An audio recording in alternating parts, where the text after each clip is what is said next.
Hong Kong is one of the international financial centers in Asia. The word poverty is rarely associated with us, but the reality is the opposite.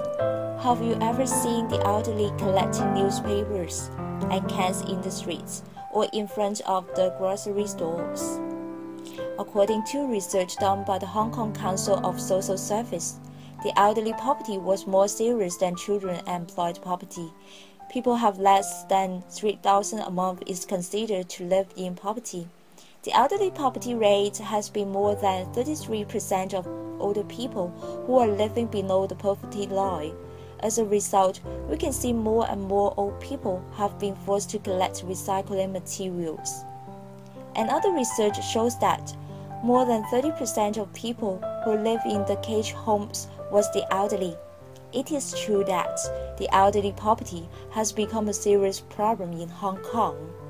Some people may say that a traditional solution to address the elderly is a social security assistance, such as the CSSA scheme. However, it doesn't work effectively in reducing the problems of the elderly poverty. Since the monetary assistance under the CSSA scheme is only adequate to meet the basic needs of the applicants, most of the elderly under the scheme is still the poorest in Hong Kong. So, are there any other effective solutions to address the elderly poverty?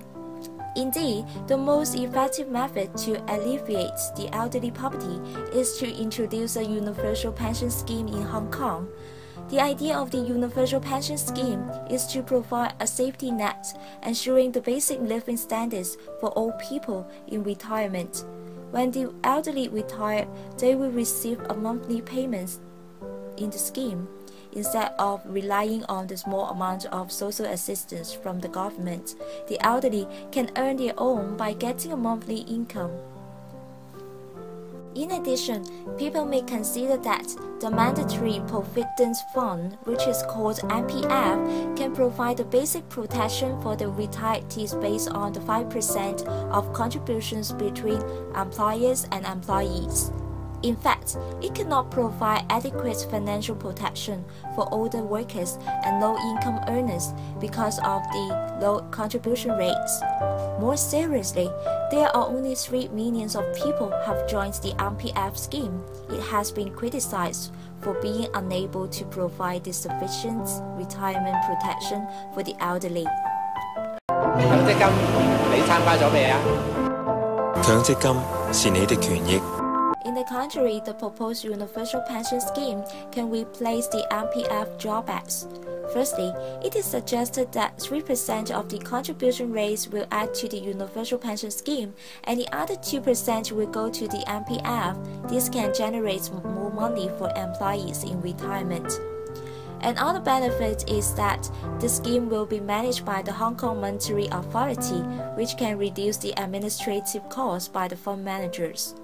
The third benefit is that the scheme will be subsidized by the government with $15 billion, which have enormous financial support to the scheme. Last but not least, the universal pension scheme not only gives the protection of the working population, but also considers the non-working population, such as the housewives, in their retirement. There is a common concern that the huge amount of staff costs will make a financial burden for the government.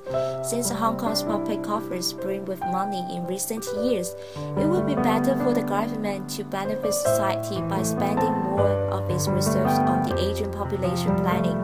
According to Alliance for Universal Pensions, implementing the scheme will save the expense of Social Security assistance in $81 billion over 30 years. Although the initial cost of the scheme will require a large amount of money, we believe that it is a long-term investment to protect the elderly living standards in the retirement. Hong Kong can establish its unique universal pension schemes as to enhance the living standard of the elderly during their retirement.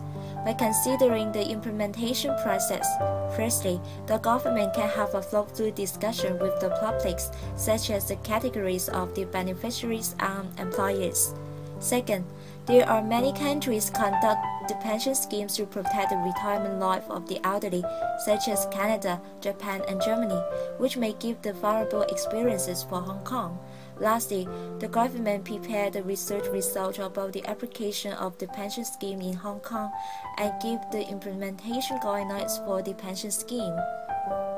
The elderly, who have contributed to the prosperity of Hong Kong for many years, they deserve to enjoy their retirement life in dignity. In Chinese saying, the elderly is the treasure of a family. They should have the right to live happily in their sunset years.